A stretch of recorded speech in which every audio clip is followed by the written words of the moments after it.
Hello दोस्तों, आज हम वार्षिक परीक्षा 2024 का पेपर सॉल्व करने के बताते हैं। तो आज हमको पेपर सॉल्व करने के लिए हमें संस्कृत का पेपर यहाँ मिला है।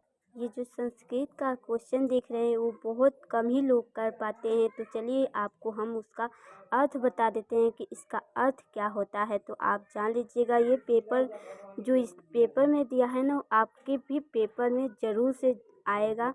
तो आप इसे ज़रूर से पढ़िएगा इस पेपर को। तो चलिए हम क्वेश्चन को देख लेते हैं। तो सबसे पहला मेरा क्वेश्चन है, विलियम का अर्थ क्या होगा, यानी विलियम का अर्थ क्या होगा फ्रेंड।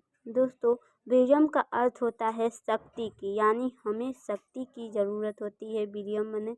तो विलियम का मतलब शक्ति होती है, शक्ति की। तो यह मेरा आंसर हो गया। दूसरा जान लेते हैं कि आर्यमा का अर्थ क्या होता है। आर्यमा का अर्थ होता है सूर्य।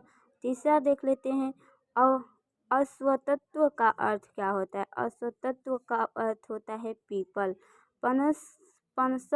पनसह का अर्थ होता है कटहल। और पांचवा देख लेते हैं, पितामह का अर्थ क्या होता है। पितामह का अर्थ होता है उसका उल्टा दादा, यानी पितामह का अर्थ होता है दादा। छठवां है मेरा, जनक का अर्थ क्या होता है। जनक मैंने पिता भी होता है, बापू भी होता है, कोई लोग बापू पापा भी बुलाते हैं।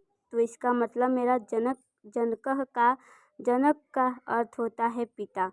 और सातवां देख लेते हैं, ज्वेरेल का अर्थ क्या होता है। ज्वेरेल का अर्थ होता है बुखार से, यानी जो ज्वेरेल है वो ठंडी के मौसम में जब बुखार होता है तो हमें ठंडी लगती है, यानी जाड़ा दिखता है तो हमें बुखार से उसका संबंध है ज्वेरेल का। तो आठवां देख लेते हैं। आठवां है मेरा, उटजह का अर्थ क्या होता है। उटजह का अर्थ होता है झोपड़ी।